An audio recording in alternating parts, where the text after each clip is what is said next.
Welcome back to another Do As I'm Doing video. As some of you know, I am using several BTC-S37 motherboards for mining. And I've been running them in a wire rack with kind of a plywood frame that I made. And it's all right, but I wanted something a little bit more organized and something that's going to cool my cards a little bit better. So I picked up the BTC-S37 server case. And there's not a lot of information on YouTube's or the internet in general about this case, just a few kind of poor quality videos. So I thought I'd make a little review or overview of this case for you guys, and hopefully it helps you guys out.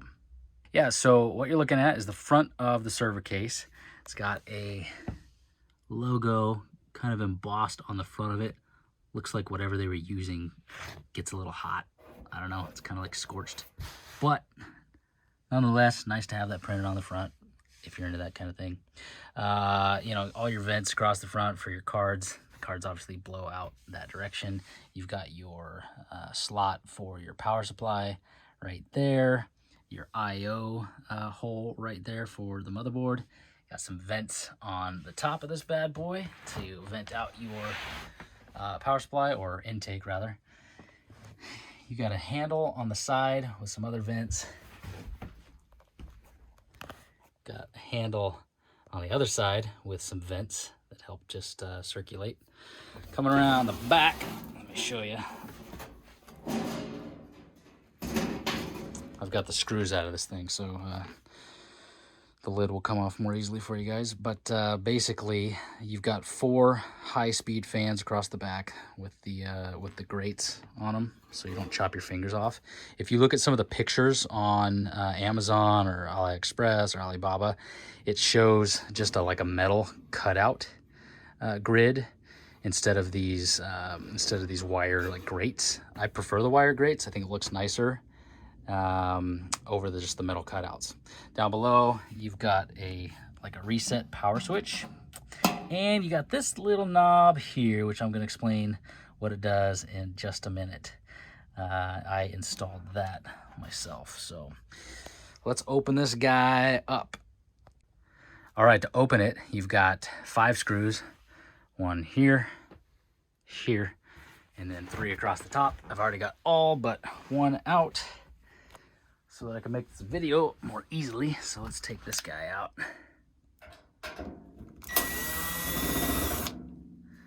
And now he's out. And then this lid just kind of slides right off, nothing to it. Set that to the side.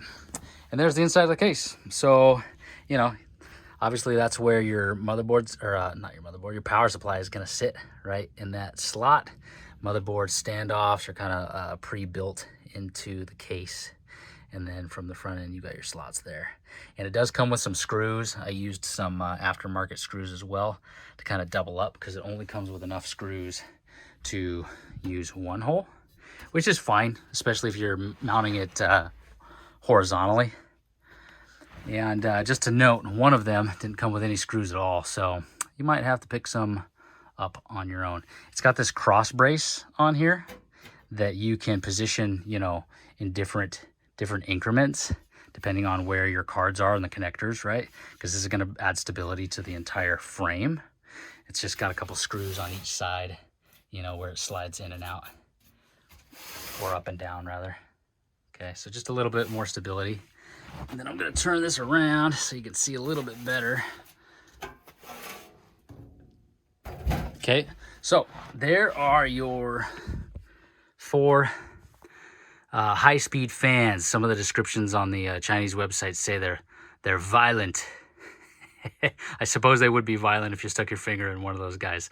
But the cool thing that I did that's a little bit different is I found these really neat 6-pin powered fan hub.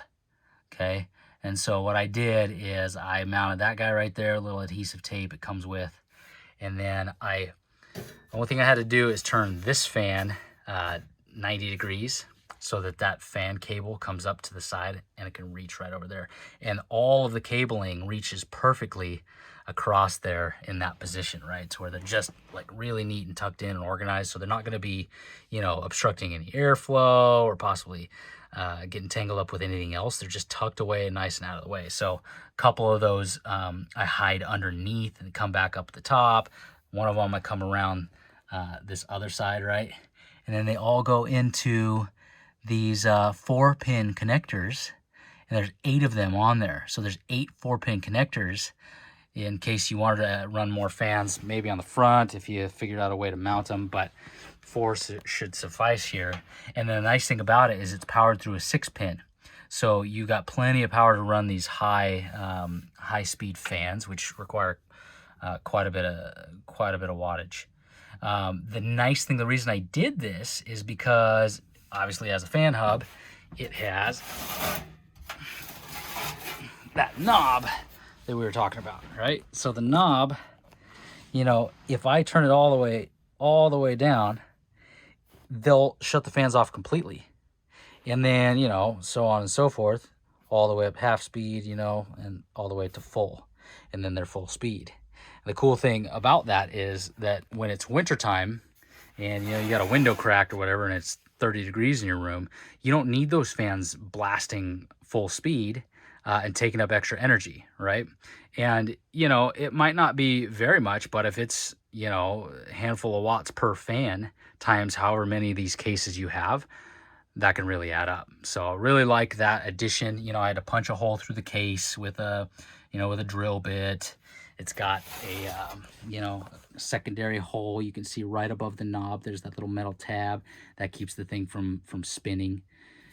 And so there's a couple other things, pretty important things, okay? So if you have an ATX power supply, it slots right in there. They make those ATX power supplies, the Chinese ones that have all the PCI connectors on there. You can use those.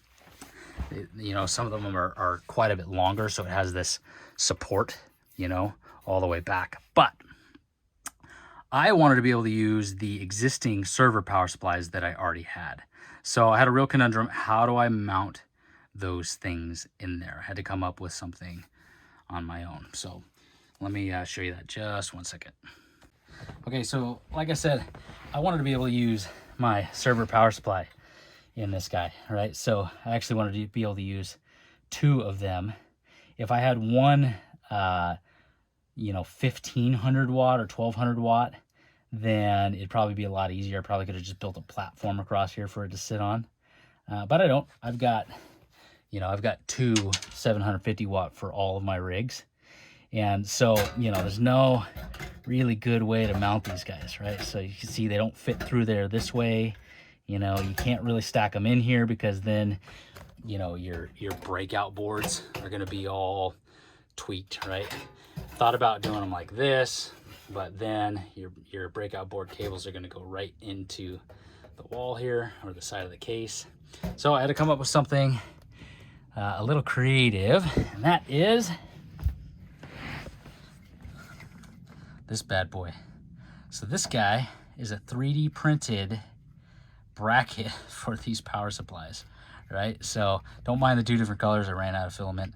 This is PETG, by the way, so it withstands quite a bit higher temps than PLA if you're into 3D printing. And what this does, check this out, right? It's actually designed to hold a server power supply just right. So you can slide that guy in, and it actually locks into place. This tab right here, you can pull it out, locks in, right? And then the other one is mounted the opposite direction, right? So if you have 2 of them in there, it pulls right out. Okay, so you got that guy slides in there. Okay, and then you're gonna take the whole thing and it's gonna slide right in there. Okay, and then it just sits on those rails, and then it's got, you know, access to both of those guys. All right, so you can see you've got, you know, your cables will come right out of there, your power cables. And then to mount it, I just use those self-tapping screws. You can kind of see it right down there, right down there, and there. And it just sits right in there, okay? And so that leaves the breakout boards facing each other, and I'll show you that in just a minute. And it is a little tight, but there's plenty of space in there to maneuver around. It does work. I've got another one running already. So it's a pretty good solution because this bracket's got holes through it. You know, the air is going to be pushing through there. It's going to flow right through that bracket. It's going to keep them cool, and then it's going to exhaust right out the front. It'd be super nice if it was all flush, you know, right on the front, and I thought that that's how it could work, but this space is just not big enough. If I really wanted to put some work in, I could, you know, hone that out a little bit and make it sit there flush, which, yeah, maybe in the future, but probably a little overkill for what we're doing here. So that's for the power supply. So I'm gonna get the motherboard and some cards installed, and we will be right back. And just like that, the motherboard is in. Also got the power supplies mounted. So let's take a look first. You can see I/O right there. I'm running off a USB drive, but it also has the M-SATA, which one of my boards does have M-SATA. Probably use that from now on. But it's not like it's flush. It's not like it's like a custom cutout, but it's plenty of room. Everything you need there. You know, not every hole on the motherboard is using a screw to mount it, but that's fine. You don't need that many. I mounted the power supplies in there so you can take a look at how it actually works. You know, you can see how it sits in there and how the breakout boards face each other. And yeah, like I said, it's a little tight, but plenty of space to get more cables in and out of there. You know, you just gotta kind of fish them in there the way you want. So to show you the fans, I've got them hooked up right now. And basically the knob on the back, they're off right now, but as I rotate that knob, they start to turn on. You know, they're super slow right there. And then as I progress up, they get going.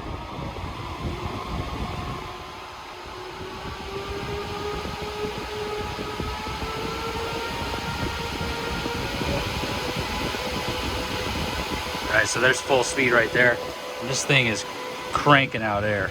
So obviously it's gonna help keep the cards cool. But the nice thing is, right, when it's cold outside, I've got the window cracked, I can scale this way down, and I don't need to be burning all that electricity all year round. So there you have it. I'll be right back with the cards installed. 2 hours later. So how that goes, man, that took forever, but got everything installed. So there you can see it with 8 3060 Ti's. These are little shorties, but I've got some much longer cards and other rigs. They fit just fine. It's a little tight.